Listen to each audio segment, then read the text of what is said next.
What's up, everybody? Welcome to another episode of SpitBalling with JT, and this time we're streaming from the Guiry compound, chilling out with Dan Guiry. Thanks for coming over.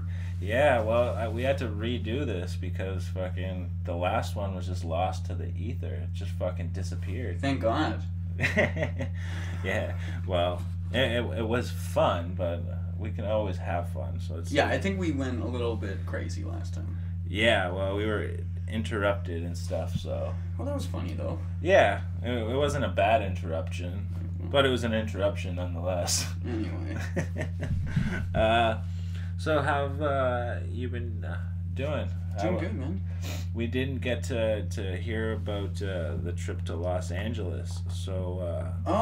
Shit, that's so long ago now. I know. It was fun, man. It was really fun. Well, I went down to San Francisco to do the comedy competition. Yeah. And that was a blast. Yeah. It was. I don't know that I've ever been more nervous about shows, about doing a show. It was just so cool to get accepted into the competition, and then to go to America and perform and It's like Eddie Murphy coming to America, but Canada. Yeah. And then I don't know. It's just I was going to San Francisco, which was Super liberal. Super progressive liberal, and I don't know, it's it's kind of I knew it was going to be a really hard audience with my act especially. Yeah. Because my act is so in my mind my act is really satirical, and the way I look at it, I'm trying to hyperbolize everything. Well, yeah, and I'm also just sort of trying to make fun of your standard dude, I guess, in a way, and undermine this notion of what it is to be. You're not the typical San Francisco dude, though. No, definitely not. That's I knew I was going, but my act is hyper sexist. It's hyper oh yeah, crass and rude and not politically correct at all. And I'm going to the bastion you have where... of feminism, and I'm this is where feminism was invented almost, and that's true. Equal rights and all that stuff, and I'm so in my act I'm so bigoted almost, in a way, my character is so But you're not. That's the thing. I know. In real life, you're completely opposite. Yeah, you're not bigoted at all. I mean, people think that people want to think that you are what you say. And so many people say so much stupid shit all the time, and it just pisses me off that people think that words are now actions, and it's not. This is a one thing that I've heard use an example, and actually Anthony Cumia used it as an example. It's back in the 70s, Dan Rather and George Carlin wouldn't have been held to the same standard. No, they wouldn't. Yet nowadays, technically you would be, because it's almost like what you're saying is now fact, and you're going to be held to that no matter what, even if it's a joke. Well, I think it's a symptom of the fact that we live in a world here where the cost of life is so high in our part of the world. Yeah. And the value of human life is so high here in the Western world that we have gotten to a point where your feelings are they really matter. To the point where it's if you hurt somebody's feeling, you've essentially assaulted them. Oh, yeah. Whereas, if we were in a war-torn country and there was bombs falling all over the place, and, somebody said something that offended you, you'd be okay, well, I'm offended, but at least I'm not getting shot in the face. Yeah. Here we were so mollycoddled that, It's getting to be so excessive, and, the incident in the news now is that bullshit with the Oscars, and that the light-skinned girl Zendaya. Have you heard about this yet? No. I mean, I've heard I've seen your typical Facebook shit where people are oh, I can't believe I can't believe what Sean Penn said, and I'm Sean Penn barely said anything offensive. Say? He said something about the guy being who does he know to get that, where he got his green card or something along those lines. But it wasn't like, and apparently he's friends with the guy. Right. Like, nobody fucking realizes that he's like actually good friends with the guy who was coming up to the stage. Well, of course, like you wouldn't make fun of a stranger. No, exactly. And then like the big one was with Fashion Police, the how Kathy Griffin has taken over for Joan Rivers, yes. And I guess this was like the first big award show since Joan did, Rivers. since Yeah. Joan Rivers like always did the Oscars, and like now we got Kathy Griffin.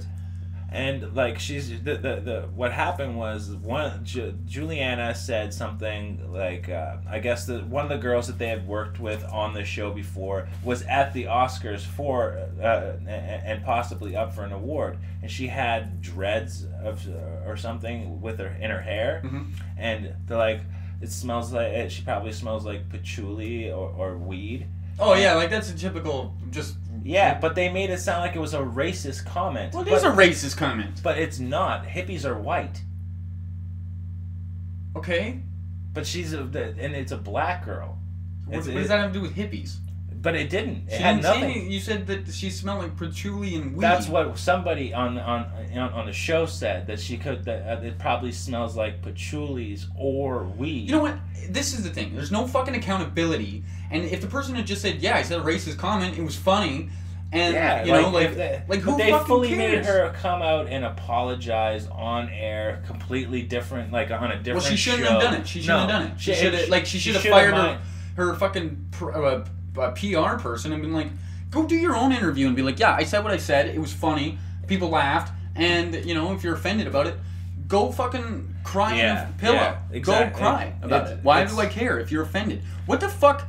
Why are we living in a world where like they're taking comedians seriously, and then it's fucking beyond like, me. Oh, I can't make fun of anybody now? Okay, well, we're out of a job. We're not gonna make. There's no more comedians now because we can't make fun of anybody. Well, and that's the job. Oh yeah. Like, I don't know. I was just having this big debate on Facebook about the casting of Ghostbusters, and like my buddy's like, if anybody is upset with the casting of Ghostbusters, then they're part of the problem. And I'm like, they fucked with the story. That's what mostly everybody's upset about. I don't really give a shit about that they're redoing the movie, and I don't give a shit that there's. They could cast it however they do, but when people say that it's a great thing for feminism that these girls that they casted like 4 women in this thing, they're basically saying that the hard work that Kristen Wiig and Melissa McCarthy have done they're sweeping it under the rug. They're saying, well, they didn't do this hard work. They're just getting it because they're feminists because of feminism. That's not right. It diminishes their work. Exactly. That's exactly right. Like, if you give a fuck about that because they're all women, then I mean, whatever.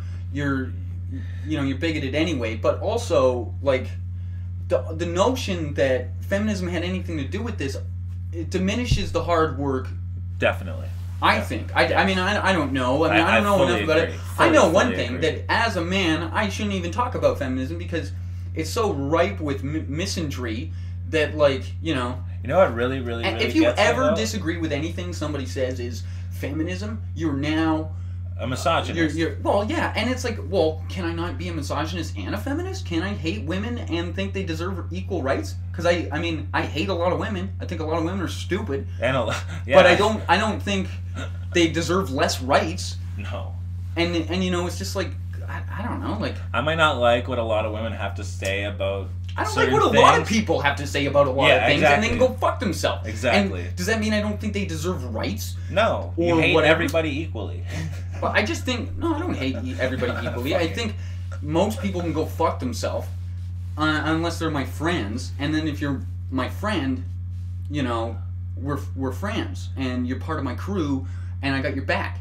And if you're not my friend, if you're not a part of my talk about it. If you're not part of my crew, I don't give a fuck about you. And you know what? Why don't you just die so that I'd have more money and more work? Like, if you're not part of my crew and I don't know you and care about you, then go fuck off and die. I mean, that's my ideology. And other than that, just get out of my way. Get out of my way. That's one way to deal with it, I guess. Yeah.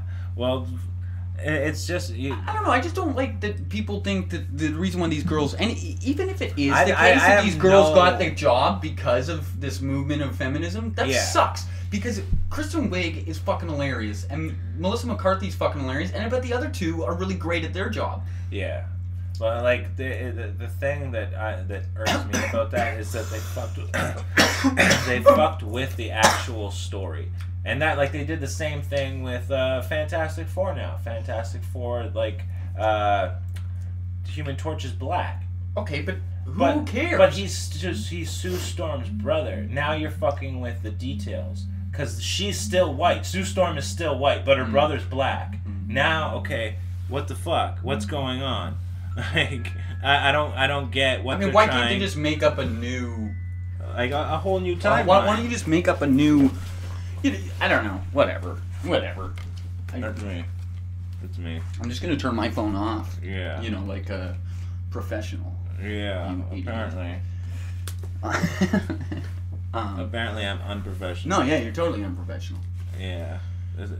I didn't know my iPad had internet here, but apparently I've connected to your Wi-Fi before. Yeah. So, that's...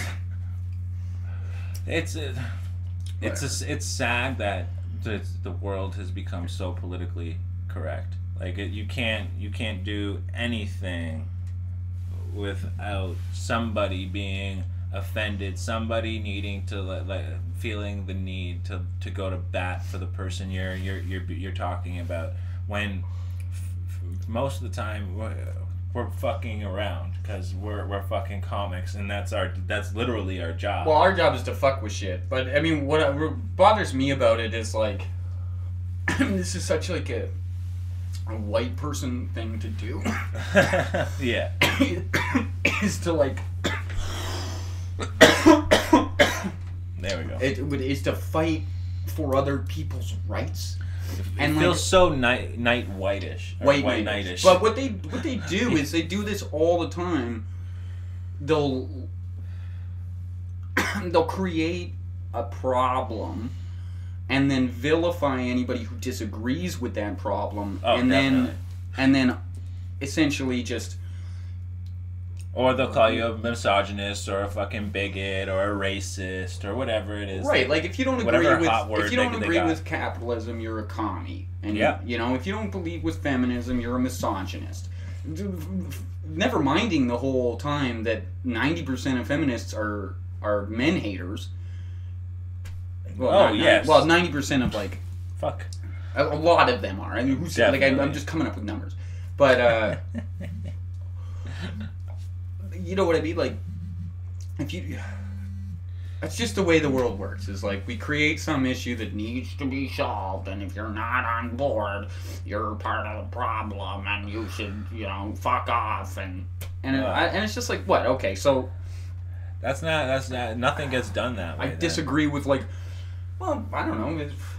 Yeah, things do get done, because this is when people start dying. Well, this is when this is how an us and them is created. You know, by coming up with like an ideology that everybody's fighting for, you create, like, every time you create a law, you create a criminal. Technically, yeah. If you want, like, speaking of like the law and shit, what do you think about this whole fucking nonsense with the Muslims in France? And the Je suis Charlie and all that shit, because I never got to talk to you about that. I don't really know enough about it. What do I think about? Like, what do I think about what? Like the whole the actual incident itself. Like okay, so listen, I'm on tour one time, and I get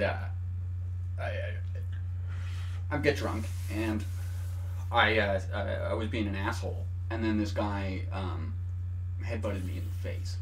Ouch. And broke my nose. Oh, fuck. So I guess that's what I think about it. Nah, so basically they got their nose busted. Yeah, I mean, like, listen, if you're... I mean, I'll be held accountable for the shit I say, in that, yeah, like, I... Because they were a satirical magazine, and Yeah, but you're also rubbing these people's faces in the fact that, like... Yeah, well... I mean, they you know they have a problem with this. You know that if you draw a picture of Muhammad, you're gonna piss somebody off. Yeah. And then they did it. So like, I mean, do I think that you should be allowed to go kill somebody? No. No, but obviously am I not. surprised? No. Fuck no. Definitely not the case. No, I'm not surprised at all. If you want to draw a picture of Muhammad, get a security team. Apparently they had a security team. Like, they had, like, officers there. That's who they shot. They shot the cop. Okay, well... The cop they shot was Muslim, too. Like, they didn't give a fuck. Like, well, I mean, these people are extremists. Yeah. It's fucking ridiculous. Are you surprised that extremists act extreme? I'm not. No, but like we live in a pretty fucking extreme world, dude. Like, I don't know enough about what's going on there, but I could tell you if... The one thing that I realized is that the fact of the matter is that, like, most of the time, since 9/11, if there's terrorism, we equate it with Muslims, and those people should be killed or whatever. That's what people at the time are saying. Right? Those people should be killed. This, that, and the other thing. Right. But then, say you have like a Christian fundamentalist go over there and try and bomb some Muslim country over there. That person gets thrown into a loony bin. They don't get thrown into jail, or they don't deserve to die. They need to get their head checked, because that literally happened like last month. Somebody went over to Israel to blow up the Temple Mount, that mosque that's on the temple, so that the Jews can build their synagogue, and then the end of the world times can happen. And like, this dude got thrown into a loony bin. But if that had been like a Palestinian trying to blow up the mosque so that they could do whatever, the Palestinian would have been shot and killed on the spot. They wouldn't even thought twice about it. But what's the difference? I mean, like, if you're in the loony bin, they're putting you on lithium. You're pretty well in a chemical prison for the rest of your life. It's just treat them the same. If you're gonna kill the fucking Palestinian, then you should or throw the Palestinian in the loony bin too. It's right. a double standard. That's what my point is. Well, the world's full of double standards. Yeah, and like the thing is, why you can't complain about the double standard and then like not have it. I completely lost my point. I'm stoned as fuck. That joint just hit me. I started sweating and shit, going fucking red. Right. I don't know what your question is. Are you asking me a question? What do I think about? No, just fuck it. Let's move on to the next fucking... Alright, here's what I think. You go into a forest, and, you step on a hornet's nest, you're gonna get stung. That's true. And I think we're causing a lot of shit. I mean, I'm not. No, well... I sit... I make music and I tell jokes and I talk. But I guess, you know what? At some point I might say the wrong thing, and then there's going to be ramifications, I guess. That's the thing about freedom of... We don't even have freedom of speech in Canada, hey? No, we don't. We have freedom of expression. Yeah. So I don't know what that means. Go fuck yourself. That's an expression. So, yeah, but I don't think we're allowed to say stuff like I mean, that guy, Guy Earl, I think it was. Do you know this guy in Vancouver who got sued by the Human Rights Tribunal for... Really? Yeah, for calling these lesbians dykes. Really? And cunts. Well... And at an open mic. My sister's a dyke. So? I don't know. I've never thought of, like, I didn't think you could be, like... Well, I guess because that would be considered a hate crime, no? Yeah, that's exactly what it was, and so yeah. He got fined with a $200,000 or a $20,000 fine. Yeah, that I can see, because that's technically a hate crime. But like if they weren't dykes and he called them dykes and cunts, that wouldn't have been a hate crime. I don't really understand. It's just the fact of the matter that they were what he was calling them. That makes it a hate crime. I mean, so? Like if I'm white. What are you? And what is your? I'm Italian and Irish. If somebody called me like a potato eating guinea, right, that's a hate crime. But if somebody called me the N word, that's not a hate crime. It's invalid. It makes no fucking sense. Okay, well, I don't really know. I don't know if that's the law, I think but if you that's come to a comedy show, you should grow the fuck up. Oh fuck yeah, or at least leave. come with some fucking thick skin. Just leave. Just leave. Yeah. If you didn't know there was a comedy show and there's now a comedy show and you want to be uptight about it, you know, like they were ruining the show. I mean, granted, I don't know if Guy Earl is a good comic. He's probably a terrible comic. Like, I mean, any comic who knows how to do comedy is not going to piss these people off. Like, no, and they're gonna go into it with like a level head, not go up there and call somebody a dyke and a cunt. Like, that's, I mean, I've done it. Yeah, but out of like fun, likeness. I know was what I mean? killing it. Exactly. I was having a great time. It was fun. Not just like bombing and be like, "You're a dyke, a cunt, fuck you." It worked out so well. It was funny. I was headlining this corporate show, and that should work out well. Old granny was heckling all the openers, and she was being so mean. Like, it wasn't even like nice heckling. It was no, that it was like fucking just like evil. Like, you're terrible. You're not funny. Nobody here likes you, kind of stuff, Oh. and like just being really mean, and like for no reason. Like, these are all nice, good comics, and they're like affable, and I'm headlining for whatever reason. I was way before I should have been headlining, but I always demand it. I'm always like, let me headline, and they're always like, I mean, nothing to. Well, you've let me headline a couple of times. Well, I mean, like, this is a real show. Yeah. No, so no, my room is not a real show. My room, it literally is not. I've set my room up in a way where I just want you to show up. Anybody, any comic can come and show up. Because when I came to Toronto, I was like, I had to suck so much dick just to get. Is that hate crime? I'm using a metaphor? No. Is that hate crime? Did I just. Because I'm talking to the podcast. Maybe there's. No, I don't think I have any homo listeners. I mean, maybe you do. Well, if I do, go fuck yourselves. Whoa, see, that's a hate crime. I'm not allowed to say that. But, what were you saying? I was just saying that, like, what was I talking about? Oh, my room. I set my room up so, like, whoever you are, come on down, let's party, do a set. Because I didn't want to, like, I don't want to have a room where you have to, like, wait a month in a fucking dance. Like, how the hell do I know if, like, some of these guys, when you go and do their open mic, I got like an open mic spot, not paid, no beer. No, yeah. 3 months away from now, they're like, yeah, I have an opening in June. You want to do June, blah blah blah. And I'm like, are you fucking kidding me? It's like, come on, are man. You fucked? Like I can't. I'm still performing for like nothing. So and plus I don't drink. So like it's not like they can throw beers at me to like. Oh, that's the worst. Is like if you don't drink, you're not gonna get paid as a comic for another 5 years. Oh yeah, I know. No, but well, that's why I like doing like the dab bars and shit, because at least they'll throw that my way, right? Mm-hmm. They'll be like, all right, here. Yeah, that's always nice. Yeah. I mean, just give me a meal. Fuck like, yeah. why are you trying to kill us? Don't fucking give me poison. Oh, sorry, can't pay it, and here's some poison.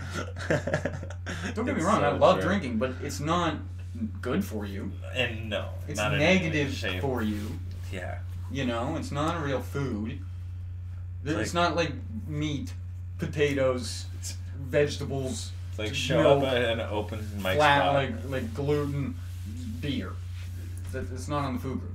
And the food groups are bullshit too. They should have like gift cards that they give out at open mic spots instead of paying like for beer. You should just give them the $5.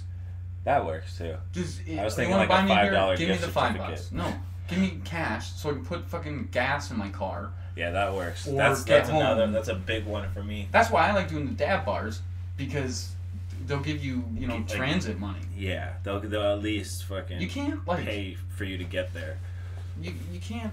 I don't know, man. Like, I don't understand. I guess I understand supply and demand. There's so much supply of comics in this city that like the demand. And that's is why low. I've been looking like out of town for other spots lately. Like I'll drive. I think it's unacceptable Whippy if like and these shit guys like put that. on, if you go put on a show outside of town.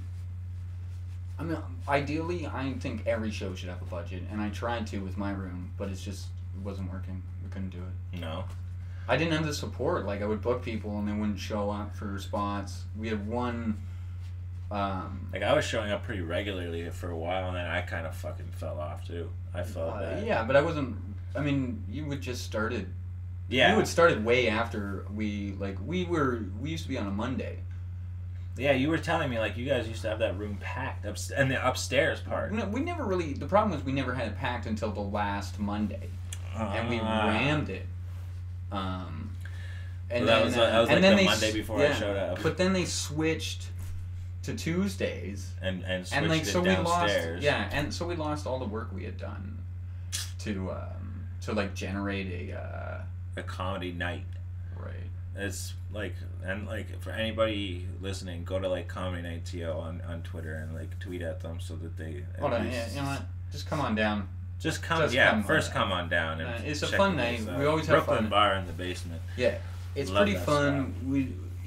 I've seldom have I had to turn a comic away for a spot. Yeah. It's that's always why guaranteed stage time. That's why I put it together. I was just like, listen, I want a room where it's like, there's people there that aren't comics. Yeah. And they do that dart tournament on a Tuesday. We always have regulars. Yeah. And they're young guys. They all work in the industry of bars and stuff. They like comedy. And then we have an open mic after with music. Yeah, and that's like what a lot of people show up for around like 10 o'clock. It starts to get really busy. Yeah. And it's just a matter of getting the right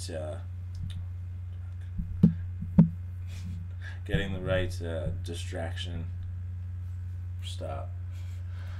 What, in that room? Yeah. Well, it's kind of hard. The sightline is not that great because a lot of the people are playing darts. Yeah. But if we can get it packed enough that like we have to move it upstairs, that would be awesome. Well, that's what we're working on. Yeah, it's just a matter of getting people out in it, and that's like I posted something in the stand-up community like about starting a room in Scarborough. Because like I wanted a place where I can just like drive like 5 minutes from my house and boom, I can do like a set and then start my night off from like there.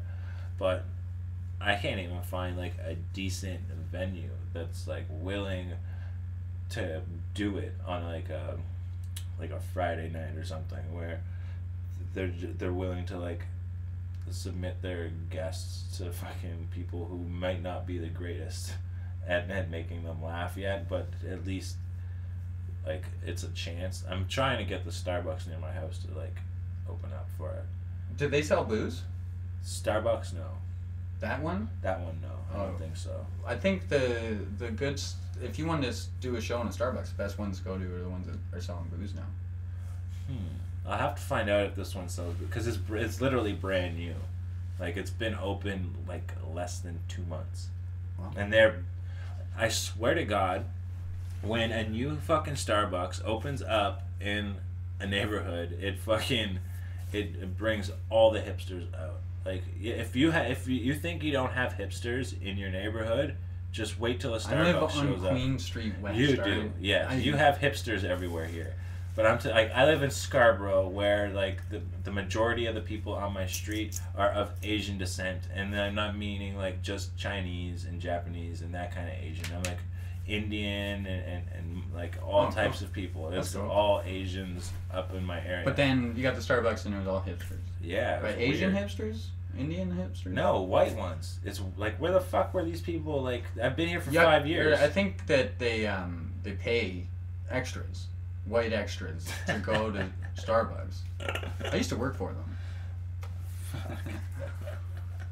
It's something that I guess it's because of I'm like actually trying to have a career in this industry now that I'm actually like struggling, because before when I wasn't trying like, and I'd get like offerings to like, hey, can you seem like you'd be like a funny person, you want to come out and do like a night or something. I'm like, no, I'm okay, thanks. Like I passed on the opportunity so many times, and then I mean, you can get hung up on the past, or you can just seize the day. all right, motivational speaker. Did I say that motivatingly? Not really. I almost feel like I said it kind of like an asshole. A little bit. Like, what the fuck are you whining about? Can I ask a question? Why do they intend on putting this guy's mouth on my fucking package of cigarettes? So that you don't smoke. But no, I have never met a smoker whose mouth even looks similar to that. I guess mine does. No, that's fucking foul. Oh, it's so horrible. I literally duct taped that. I'm trying to quit. I gotta quit. Yeah, me too. It's something that I want. I can't even see my face. I feel like I'm an anonymous person. Or like, you know, when like they do America's Most Wanted and they put the fucking shade and then change the person's voice. Yeah, that's what we're doing. No, like you look like normal, but I can't see my face. So wearing a hat and the light is coming. See, there you go. Barely. We'll put the hat on backwards. Barely. See, like, that's how you do it. Still, it's like just Find the light. Find the light, Jordan. Don't walk towards the light. You'll end up dying. Find the light. That's why actors and comedians die so young. It's because whenever you have a midlife or a scare, you're always walking towards the light. It's like, hey, there's those lights. But there's a good audience there. I got shrooms. I'm debating when to do them now. Wow. Yeah. That's interesting. Yeah. I don't think I'm down. I gotta go see this movie. I mean, I guess I've already seen. It's kind of like an industry thing. It's gonna be like a lot of cool people there, apparently. Yeah. No, I'm saving them for like a weekend thing. Right. Probably. I mean, my life's on a Thursday night doesn't seem like the best, most ideal time, especially not in your apartment. Don't do mushrooms here, please. I probably have a bad trip here. I mean, you have to drive. Well, yeah, that too. I'll feel like I'm falling over to the side and start laughing the whole time as I'm driving in a circle. But it's back to what we were saying about all the fucking feminists and racist. Political. You know what? I just don't care anymore. I mean, no, that's the thing. The reality is, I have a really, tumultuous relationship, and it's hard enough to freaking please one girl, let alone all of them. Yeah, that's for damn sure. With I mean, fuck, dude. It's love the people you're with. Be good to the people you're with. I think I'm a pretty good guy. Yeah, I'm not. One-on-one. No complaints here. Some people, but I mean, at the end of the day, it's just talking. Yeah. And I'll never say anything malicious. Well, I would. I mean, I guess. Made you think? I don't know. I wouldn't. I don't know that I. Maybe I have. I've definitely said malicious things. I can't help but say malicious things from time to time. They just slip out randomly. I think I have Tourette's. I mean, it's kind of hard. Well, this is winding down. Is it? Yeah. We've been going for like a half hour. Is that what we do here? Yeah, well, depends. What do you do? You want me to do something? You want to play a song? Sure. You want to hear a song? Yeah. What do you want to play for us? What kind of thing should I play? I have a show actually next week. Yeah, promo anything you got coming up. Okay. And you can buy his album at danguiry.com. No? The CA. The CA? danguiry.ca. Listen, I got a show next week. 120 Diner at like 8, I think. And then I'm blamming off to Say What, church in front in Toronto. And I'm doing an hour of like just original music. It's not gonna be that funny. You know, it's just I'm opening for my buddy's band. Nice. The Celebration Army. I've been writing songs for like forever. Perfect.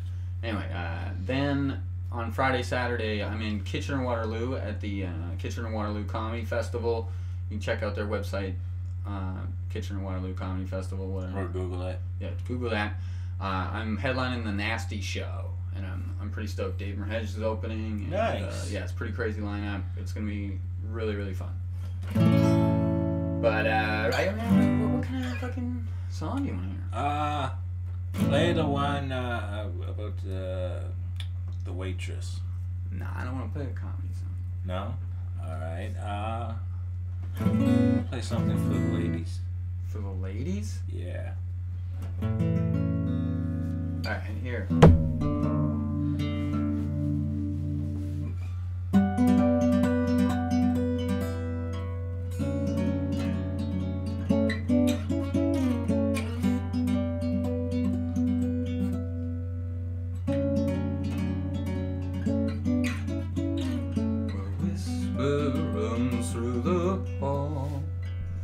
Paul says you gotta go,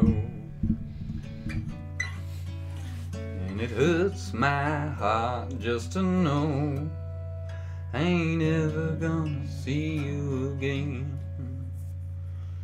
Well, sure, we may run into one another at the park, but you probably have a latte and a meeting in a bill.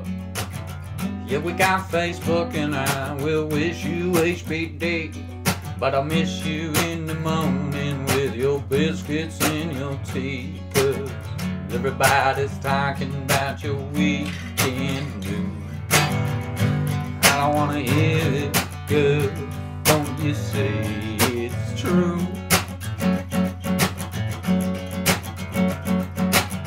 And everybody's talking about your goddamn big brain. Don't you go away. And I bet you think I'm getting caught up in the moment and I'm acting carried away. But this is how I feel. Yes, I truly wish we made things real. And a whisper lost never grows. You can touch right down to my tone. Whispers lost never grow. You can touch right down to my tone. And everybody's talking about your goddamn big brain. Don't you go away.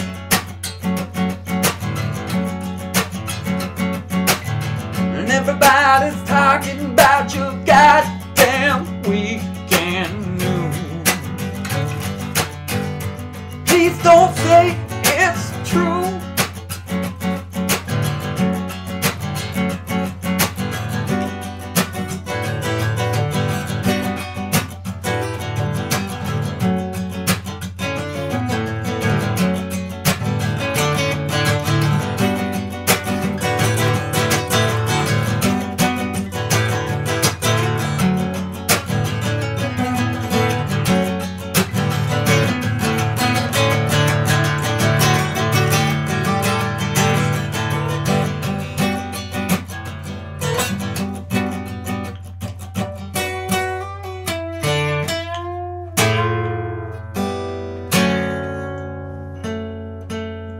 Very well done. Very well done.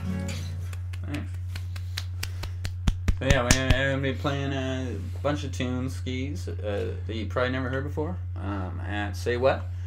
I'll be doing some comedy in the Kitchener-Waterloo Festival. And 120 Diner. Go check out Mandy Good Handy. Oh, I don't think she's doing the show. I think it's Rushzilla's show. Oh, really? And yeah, come down to Brooklyn Bar any Tuesday if you want to drop some tunes, or you want to drop some jokes, or you just want to catch the show, or you want to play some darts, man. They have a dart league. It's pretty cool. Yeah. Peace. Peace out.